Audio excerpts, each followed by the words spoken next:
सिर्फ 24 घंटे पहले विदेश मंत्री जयशंकर ने चीनी विदेश मंत्री को खरी खरी सुनाई थी, जिसके 24 घंटे बाद वो क्या करने लगा। आपको आज देखना चाहिए कि कैसे चीन अपनी बेइज्जती से झल्लाया हुआ है।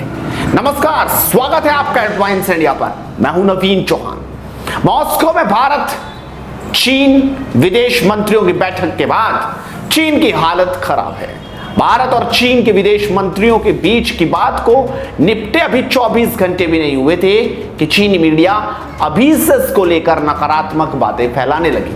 चीनी सरकार के मुखपत्र ग्लोबल टाइम्स में एक लेख लिखा गया है, जिसमें कहा गया कि दोनों देशों के बीच 5 बिंदुओं पर बनी सहमति हो सकता है सिर्फ कागजों पर ही रह जाए। इसके साथ ही मोदी सरकार पर पुराने शांति समझौते नहीं मानने का आरोप भी लगाया है। ग्लोबल टाइम्स के इस लेख में उल्टा भारत पर आरोप लगाए गए हैं। लेख में कथित एक्सपर्ट के हवाले से कहा गया कि भारत पर वो भरोसा नहीं कर सकते, जबकि असलियत यह है कि चीनी विदेश मंत्री वांग यी से हुई मीटिंग में जयशंकर ने साफ कह दिया था कि भारत सभी पिछले समझौतों का पालन कर रहा है और चीन ऐसा नहीं कर रहा है। मीटिंग के दौरान एक सवाल तो ऐसा था कि चीनी विदेश मंत्री इधर उधर झांकते नजर आए थे।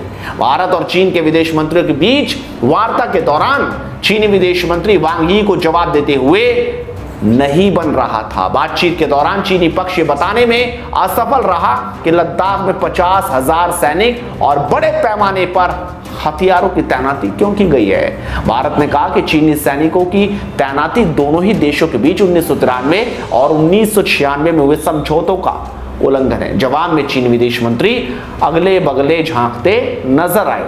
वांग यी वही रटा रटाया जवाब पूरी बातचीत के दौरान देते रहे जो वहां से वो पढ़कर आए थे।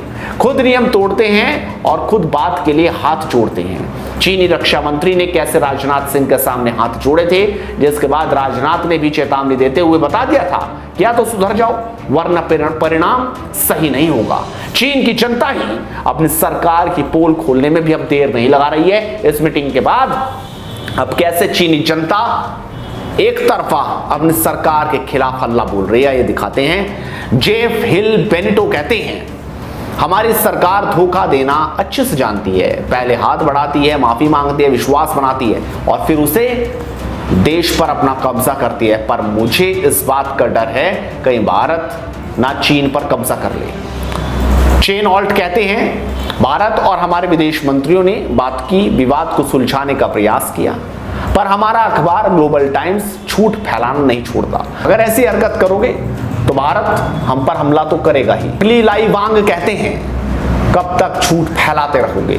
100 सैनिक मारे गए, खाने के लिए खाना नहीं, झूठ। 5 लाख लोग बाढ़ से बेघर हो गए, 2 करोड़ लोगों की नौकरी चली गई, 3 लाख लोग मारे गए। रोजाना कोरोना बढ़ रहा है। बंद करो झूठ बोलना वरना सब खत्म हो जाएगा।